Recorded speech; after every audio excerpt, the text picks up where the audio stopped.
Hello everyone, welcome to Saini academy 1। और आज की इस वीडियो में हम कक्षा 10 के चैप्टर नंबर 9 त्रिकोणमिति के कुछ अनुप्रयोग चैप्टर का अध्ययन करने वाले हैं। और इससे पहले हम चैप्टर नंबर 8 के बारे में डिटेल में अध्ययन कर चुके हैं, जिसमें हमने प्रश्नावली 8.1, प्रश्नावली 8.2, प्रश्नावली 8.3 और 8.4 का विस्तारपूर्ण अध्ययन किया है। ठीक है, और सभी क्वेश्चनों को अच्छे तरीके से डिटेल में समझा है। तो अगर आपने अभी तक चैप्टर नंबर 8 नहीं पढ़ा है तो डिस्क्रिप्शन में मैंने उसका लिंक दिया हुआ है, आप जाकर देख सकते हो। तो चलिए आज हम स्टार्ट करते हैं चैप्टर नंबर 9। इसमें एक ही प्रश्नावली है, प्रश्नावली 9.1। ठीक है, लेकिन इस प्रश्नावली से बोर्ड एग्जाम में क्वेश्चन दबा के पूछे जाते हैं। ठीक है, तो चलिए पहला हम प्रश्नावली 9.1 पढ़ने से पहले कुछ बातें जो है जाननी ज़रूरी है। जैसे उन्नयन कोण क्या होता है। ठीक है, अब देखो, जैसा आप यहाँ पर खड़े हुए हो, ठीक है, और इधर ये सामने कोई पेड़ या कोई ऊंचाई की वस्तु है जो ऊंची सीधी खड़ी हुई है। ठीक है, तो यहाँ से जो आप इसके ऊपर देखोगे, ठीक है, इसके शिखर को देखने पर आपकी आँख और इसके शिखर के बीच में जो कोण बनेगा, ठीक है, और ये हो जाएगा आधार, पृथ्वी, ठीक है, बेस।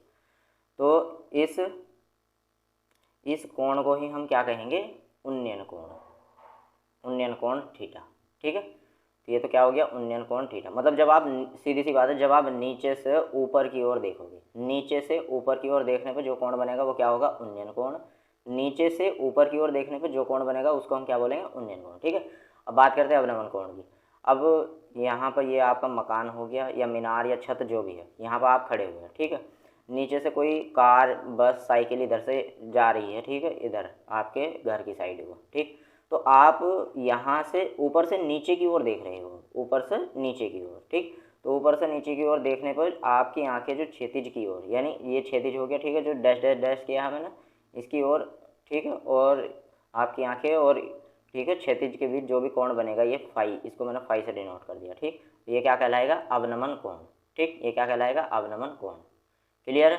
अब देखो, जो अवनमन कोण और उन्नयन कोण होते हैं ये लगभग बराबर होते हैं हमेशा। क्या होते हैं, बराबर। जितना उन्नयन कोण होगा उतना ही अवनमन कोण होगा। क्लियर है, जितना उन्नयन कोण होगा उतना ही अवनमन कोण होगा। यानी अगर हम यहाँ से कार की बात करूँ तो कार से जो उन्नयन कोण होगा थीटा, वो भी किसके बराबर होगा, वो भी फाई के ही बराबर होगा। क्लियर बात, ध्यान रखेगी सबकी। अब देखो, इस चैप्टर में कुछ फॉर्मूले की हमें ज़रूरत पड़ेगी, लेकिन वो फॉर्मूले नए नहीं हैं, वो फॉर्मूले हमारे पुराने ही हैं जो हम प्रश्नावली 8.1 में पढ़ कर आए हैं। ठीक है, अब क्या क्या फॉर्मूले हैं भाई, जैसे साइन थीटा। ठीक है, साइन थीटा की हमें ज़रूरत पड़ेगी। तो साइन थीटा क्या होता है, लंब बटे कर्ण, लंब बटे कर्ण।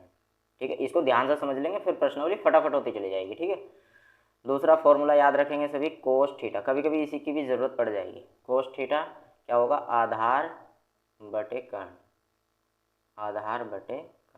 और सबसे ज़्यादा और जो मोस्ट, जिसकी ज़्यादा इस प्रश्नावली में इंपॉर्टेंट ज़रूरत पड़ेगी, वो हो टेन थीटा। और टेन थीटा क्या होता है, लंब बटे आधार, लंब बटे आधार। ठीक है, तो प्यारे बच्चों, आपका ज़्यादा टाइम नहीं लूँगा, बस इतना ही समझाना था इस प्रश्नावली में। ठीक है, और आप इससे ही, जितना मैंने बताया है, इससे ही कंप्लीट प्रश्नावली को सॉल्व कर सकते हो। ठीक है, चलिए बढ़ते हैं प्रश्नावली 9.1। ठीक, अब इसमें देखो, इस वीडियो में हम 5 क्वेश्चन जो हो इस वीडियो में हम डिस्कस करेंगे। प्रश्न 1, 2, 3, 4 और 5। ठीक है, और बाकी के जो नेक्स्ट क्वेश्चन है वो नेक्स्ट वीडियो में डिस्कस करेंगे। तो इस प्रश्नावली को भी हम 3 से 4 वीडियो में कवर करेंगे। ठीक, ताकि वीडियो भी लंबी ना हो और आपको समझ में भी अच्छे से आए। ठीक, तो बढ़ते हैं क्वेश्चन नंबर 1 की ओर। ठीक, देखिएगा, ये प्रश्न नंबर 1 दिया हुआ है। इसने कहा कि सर्कस का एक कलाकार है, वो एक 20 मीटर लंबी डोर पर चढ़ रहा है। 20 मीटर लंबी डोर पर चढ़ रहा है। देखो, 20 मीटर लंबी डोर पर चढ़ रहा है, जो एक अच्छी तरह से तनी हुई है और भूमि पर सीधे लगे खंबे के शिखर से बंधा हुआ है। जैसे देखो, यहाँ चित्र देखो, ये एक खंबा है, ये भी, ठीक है, ये भूमि के शिखर पे एक खंबा खड़ा सीधा, ये भी, और यहाँ पर ये भूमि के एक बिंदु से ये डोर बंधी हुई है, ये वाली। ठीक है, और इसी की लंबाई कितनी बता रहा है वो, 20 मीटर। ठीक है, आगे उसने कहा, यदि भूमि स्तर के साथ डोर द्वारा बनाया गया कोण कितना है, 30 डिग्री है। देखो कोण उसने बता भी रखा है कि ये वाला कोण कितना है, 30 डिग्री, ये कोण कितना है, 30 डिग्री। ठीक, तो खंबे की ऊंचाई ज्ञात करनी। अब देखो बच्चों, मैंने आपको बताया था चैप्टर नंबर 8 में कि किस तरह से हम आधार और लंब को डिफाइन करते हैं। हम जहाँ पर भी हमें ये थीटा कोण दिया हुआ होगा ना, वहाँ पर ही क्या होगा, जस्ट वहाँ पर होगा आधार। ठीक, उसके सामने वाला जो होगा ये होगा लंब। ठीक है, और कर्ण हमेशा एक ही रहता, मतलब कर्ण कभी भी बदलता नहीं है। ठीक है, तो कर्ण क्या हो जाएगा, 20। अब देखो हमें लंब और कर्ण चाहिए, लंब और कर्ण, और हमें थीटा दे रखा है 30 डिग्री। ठीक है, यहाँ पर हमें थीटा कितना दे रखा है, 30 डिग्री। ठीक, और कर्ण की वैल्यू कितनी है, 20। ठीक है, तो हम कौन सा फॉर्मूला अप्लाई करूँ, तो जिसमें लंब और कर्ण हो वो फॉर्मूला अप्लाई करेंगे। तो लंब और कर्ण किस में हो, यहाँ पर लिखेंगे हम त्रिभुज ABC में, त्रिभुज ABC में साइन, साइन थीटा, साइन में तो होते हैं लंब और कर्ण, तो साइन थीटा क्या हो जाएगा, लंब बटे कर्ण, साइन थीटा बराबर लंब बटे कर्ण। ठीक है, अब लंब क्या है यहाँ पर, AB, जिसकी हमें वैल्यू निकालनी है, तो लंब की जगह AB को रख देंगे। ठीक है, और कर्ण क्या है यहाँ पर, कर्ण है हमारा AC। ठीक है, तो कर्ण की जगह पर क्या रख देंगे हम, AC, और साइन थीटा, थीटा की जगह पर वैल्यू रखेंगे ये वाली 30 डिग्री। ठीक है, तो ये आ जाएगा साइन 30।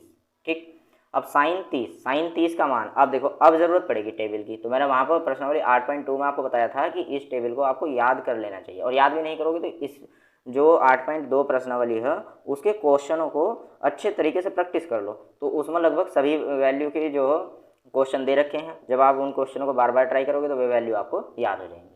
अब साइन 30, साइन 30 की वैल्यू अगर आपकी याद नहीं होगी तो आप यहाँ से आगे सवाल नहीं कर पाओगे। ठीक है, तो इस सवाल को आगे करने के लिए आपको साइन 30 की वैल्यू का याद होना बहुत ज़रूरी है। ठीक, तो साइन 30 की वैल्यू होती है 1/2 बराबर AB की वैल्यू हमको चाहिए, और देखो ध्यान से A से C की दूरी दे रखी है उसमें 20 मीटर, यहाँ पर रख देंगे 20। क्लियर है, अब 2 से ये कट हो जाएगा कितनी बार, 10 बार। अब 10 की इधर क्रॉस गुणा करेंगे तो हमारे पास यहाँ से AB बराबर कितना आ जाएगा, 10 मीटर। AB की वैल्यू कितनी आ जाएगी, 10 मीटर। यही हमारा आंसर हो जाएगा। समझ में आ गई बात। नेक्स्ट बढ़ते हैं क्वेश्चन नंबर 2 की ओर। देखो, आंधी आने से एक पेड़ टूट जाता है। पहले भाई एक पेड़ बना दो, एक सीधा पेड़ है। ठीक है, ये हमने A और B नाम का एक पेड़ बोल दिया। ठीक, आंधी आई और भाई ये बीच में से टूट गया यहाँ से।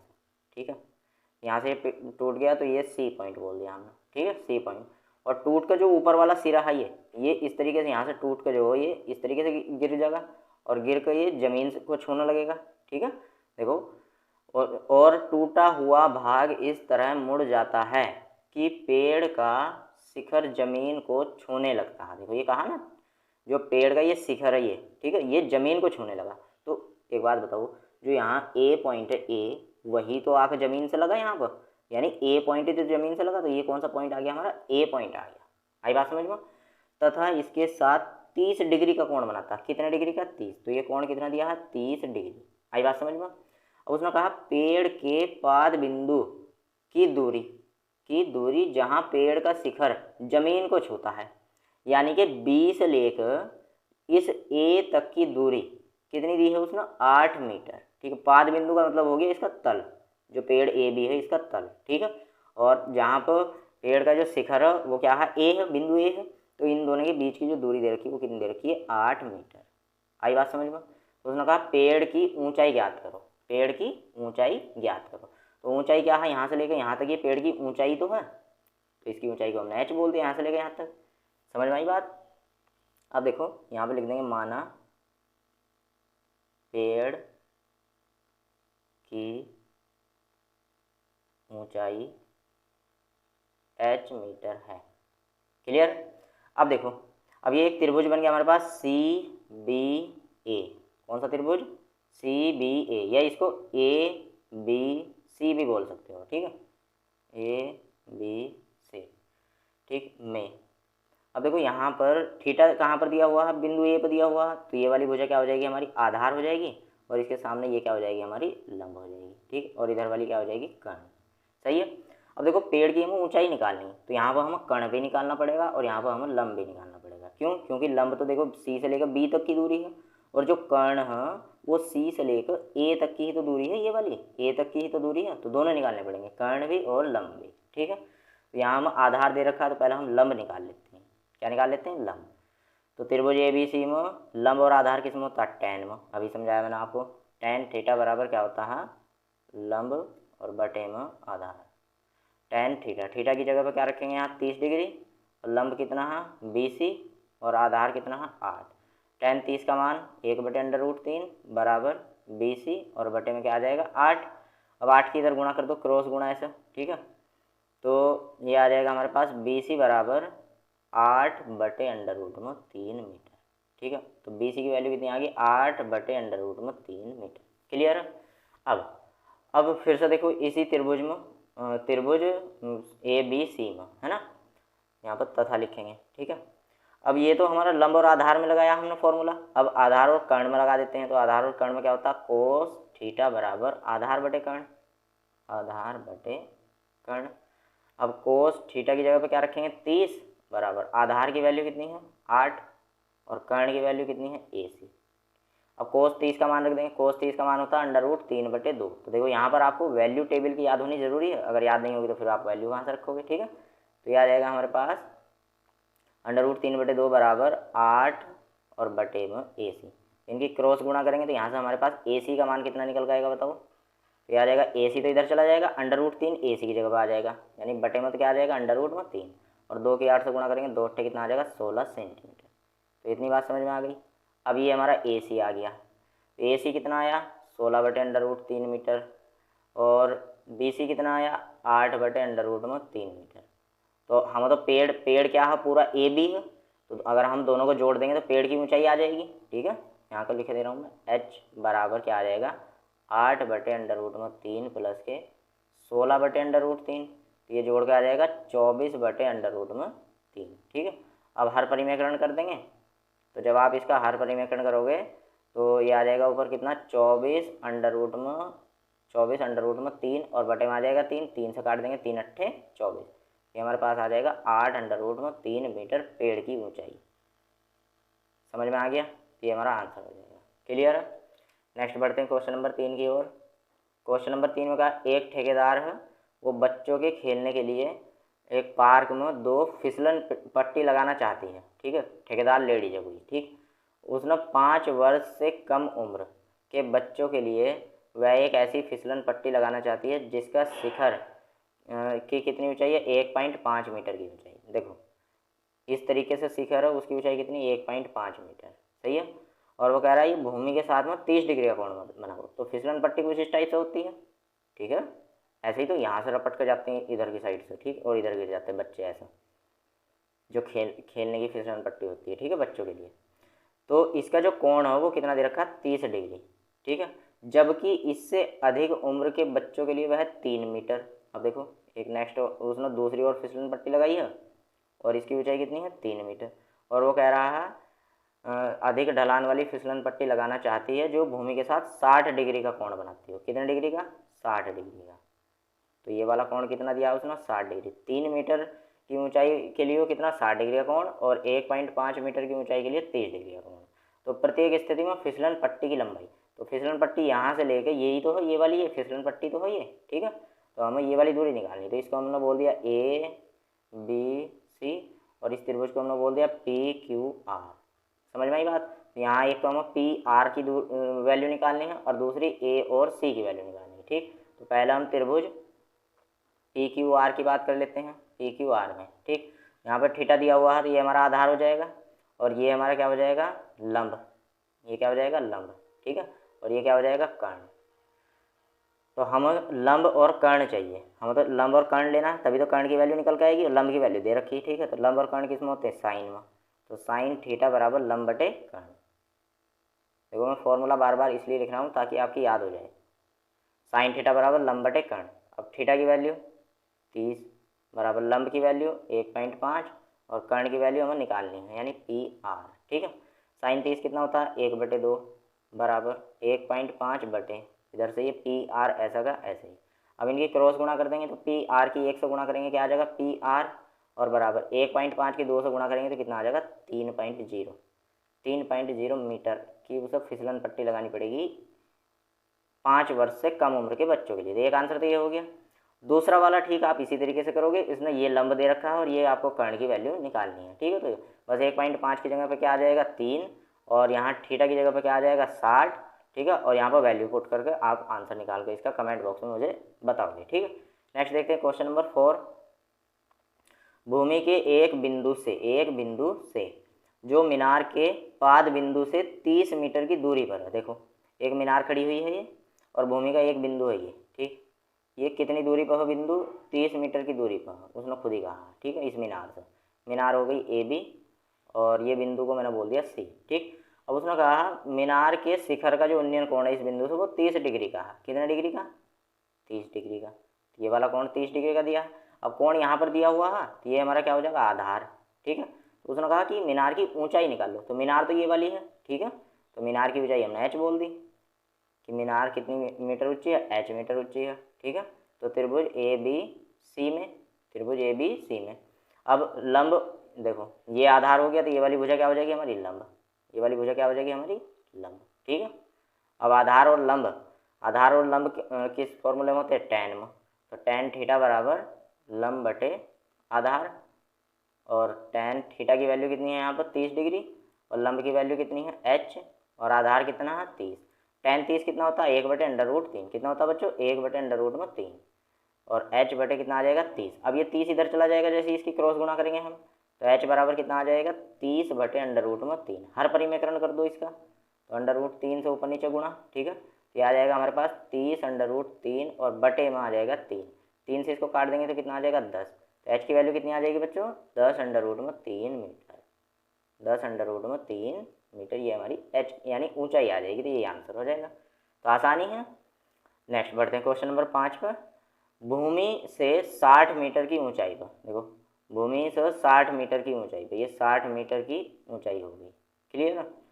भूमि से 60, ये भूमि है, ठीक है। यहाँ पर ये जमीन है, ठीक है, पृथ्वी है ये, और यहाँ से 60 मीटर की ऊंचाई पर क्या बिंदु ए है, ये बी है ये, ठीक है। एक पतंग उड़ रही है, तो यहाँ पर उड़ रही है पतंग, हमने मान लिया, ठीक। पतंग में डोरी को अस्थायी रूप से भूमि के एक बिंदु से बांध दिया जाता है, हमने मान लिया कि वो बिंदु ये है, ठीक है। यहाँ से इसकी डोरी को बांध दिया, और ये इस तरीके से डोरी है, और यहाँ पर बिंदु ए पर क्या है एक पतंग उड़ रही है, ठीक है। इसकी भूमि से ऊंचाई कितनी है 60 मीटर, और ये सी वो बिंदु है जहाँ पर डोरी बंधी हुई है, और यहाँ ये बिंदु पर पतंग उड़ रही है, ठीक है। अब उसने कहा भूमि के साथ डोरी का जो झुकाव है वो 60 डिग्री है, तो ये डोरी है, ठीक है, और ये भूमि है, तो डोरी का भूमि के साथ 60 डिग्री का कोण दे रखा है, ठीक। यह मानकर डोरी में कोई ढील नहीं है, तो डोरी की लंबाई यानी ये वाली दूरी निकालनी है हमें, ठीक। ये हमने एक्स मान ली, कितनी मान ली एक्स। अब एक बात बताओ, यहाँ पर थीटा दिया हुआ है, तो ये तो हो जाएगा हमारा आधार, और ये क्या हो जाएगा हमारा लंब, ठीक है, और ये क्या हो जाएगा कर्ण। तो देखो प्यारे बच्चों, यहाँ लंब और कर्ण में ही तो संबंध निकालना है हमें। तो लंब और कर्ण में संबंध किस में होता है, ये होता है, पहले हम लिखेंगे त्रिभुज ए बी सी में, ठीक है। तो ये फॉर्मूला यहाँ पर साइन का यूज होगा, क्योंकि साइन थीटा क्या होता है लंब बटे कर्ण। आप कोसेक भी यूज कर सकते हो, ऐसा कोई नहीं है कि साइन ही यूज करेंगे, ठीक है। कोसेक थीटा भी यूज कर सकते हो, ठीक, उससे भी आंसर सेम ही आएगा। तो लंब बटे कर्ण हो जाएगा साइन थीटा की वैल्यू कितनी है 30 डिग्री, और लंब की वैल्यू कितनी है 60, और कर्ण कितना माना हमने एक्स। साइन 60 की वैल्यू √3/2। अब देखो यहाँ पर अगर आपके साइन 60 की वैल्यू याद नहीं होगी तो आपसे सवाल नहीं होगा आगे, ठीक है। और बटे में कितना एक्स, क्रॉस गुणा करेंगे यहाँ पर, तो देखो √3 तो यहाँ पर एक्स की जगह पर आ जाएगा, और एक्स चला जाएगा √3 की जगह। या देखो एक बार इसको फुल डिटेल सॉल्व करके दिखाता हूँ, इस तरीके से आ जाएगा √3 गुणा में एक्स, और बराबर में आ जाएगा 60 गुणा में 2, ठीक है। अब ये दोनों गुणा में लिखे हुए हैं, तो ये √3 इधर बटे में चला जाएगा, तो एक्स बराबर आ जाएगा 60 और गुणा 2 और बटे में √3। हर परिमेकरण कर दें, क्योंकि अपॉन में आंसर √में नहीं छोड़ सकते, ठीक है। तो हर परिमेकरण करेंगे तो ये हमारे पास आ जाएगा 60 दूनी 120 और √3, ठीक है।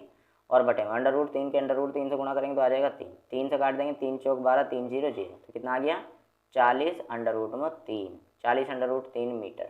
ये हो गई डोरी की लंबाई हो गई, समझ में आ गया। तो प्यारे बच्चों आज की वीडियो में हम यहीं तक रखते हैं, ठीक है। और इससे नेक्स्ट वीडियो में हम क्वेश्चन नंबर 6 से स्टार्ट करेंगे, और आप इन क्वेश्चनों की मुझे उम्मीद है कि अच्छे तरीके से प्रैक्टिस करके नेक्स्ट वीडियो के लिए तैयार रहेंगे, ठीक है। तो चलिए मिलते हैं नेक्स्ट वीडियो में, तब तक आप अपना ख्याल रखिएगा, धन्यवाद।